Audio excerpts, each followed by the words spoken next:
पाळमुळं पुरून खचलेल्या मनानं आता इद्रोहाची कास धरली. बियाणं पेरलं, पीक उगवलं. समजा शिवार एखाद्या हिरवा शालू नेसलेल्या सवाशिनीगत दिसू लागलं. तीच सरलं पीक कापणी लागलं. म्या मात्र कापणी करायला तयार नव्हतो. एक टक त्या वरल्या वाटेकडे नजर लावून शिका. किरण, नमस्कार, तुमचं स्वागत आहे. तुम्ही गायक, गीतकार, अभिनेते अशी चौफेर भूमिका आहे तुमची या नाटकामध्ये. तर भूमिकेविषयी थोडंसं. एक प्रकारे बहुरूपी भूमिका आहे. ज्यात बाकीच्या कलाकारांचं एक स्पेसिफिक कॅरेक्टर आहे तसं नाही आहे. माझं एक वेगवेगळ्या प्रकारे वेगवेगळ्या कॅरेक्टर्समध्ये मला या नाटकात ती गोष्ट अनुभवायचा एक चान्स मिळाला आहे.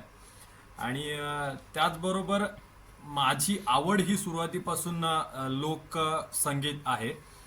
महाराष्ट्रातल्या लोकसंगीताबद्दल एक बऱ्यापैकी मला सुरुवातीपासून जिज्ञासा म्हणू शकतो होती.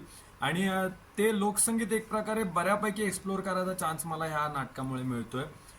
कारण यात वेगवेगळ्या प्रकारची गाणी, जसं की काही चळवळीतली गाणी झाली, आदिवासी गाणी झाली, त्यानंतर वासुदेवाची गाणी झाली किंवा पोवाडे झाले, अशा प्रकारची वेगवेगळी गाणी यातून गायला मिळालेत. आणि त्याचबरोबर एखाद्या प्रायोगिक दीर्घांकाची संगीत करण्याची ही माझी पहिलीच वेळ आहे.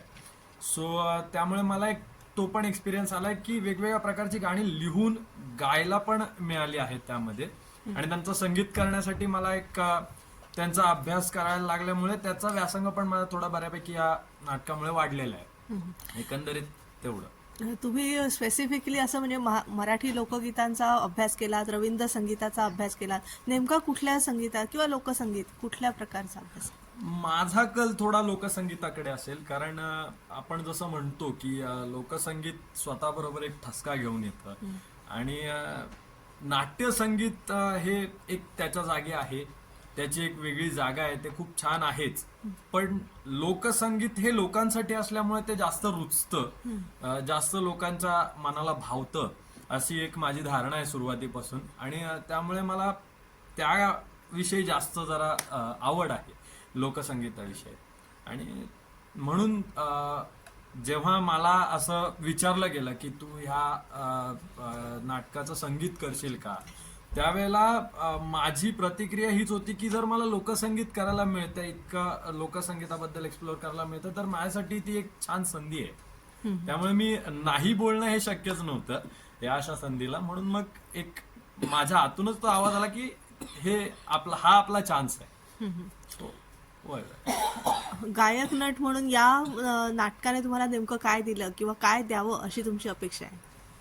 गायक नट म्हणून एक प्रकारे या नाटकाने ओळख तर बऱ्यापैकी मिळालीच, पण याहून मोठी गोष्ट मला जे हवंय, माझा एक जो एलिमेंट आहे लोकसंगीत, त्याच्यामध्ये काम करण्याची जी संधी मला या नाटकामुळे मिळाली, ती एक माझ्यासाठी प्लस पॉइंट ठरतो. आणि बऱ्यापैकी तीच गोष्ट आहे की मी आधी खूप वेळा नट म्हणून खूप नाटकांमधून कामं केली, एकांकिका केल्या, 2 अंकी नाटकं केली, दीर्घांक सुद्धा केले. पण माझ्या स्वतःच्या अमर शाहीर या 2 अंकी नाटका व्यतिरिक्त कुठल्याही नाटकामध्ये आतापर्यंत मी गायक नट म्हणून काम केलं नव्हतं. हा माझा पहिला चान्स एखाद्या फुल फ्लेज दीर्घांकामध्ये गायक नट म्हणून काम करायचं. सो हे एक प्रकारे या नाटकामधून मला मिळालेलं आहे ॲज अ गायक नट. आता सध्या आपण म्हणू ट्रेंड खूप चालू आहे लोकसंगीताचा. बरेचसे हाऊसफुल शोज करणारे कार्यक्रम आजूबाजूला होत आहेत. तर यामध्ये या नाटकाचं वेगळेपण आणि हे नाटक कसा प्रवास करेल याविषयी थोडंसं.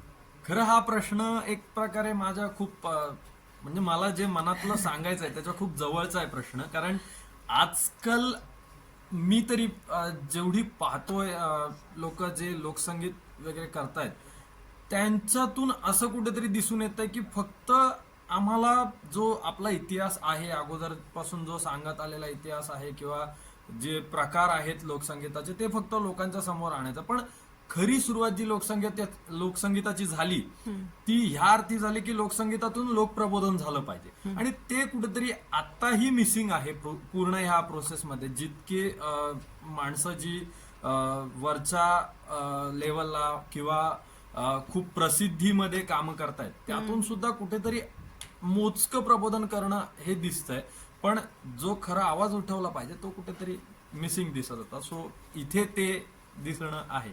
Yes, thank you.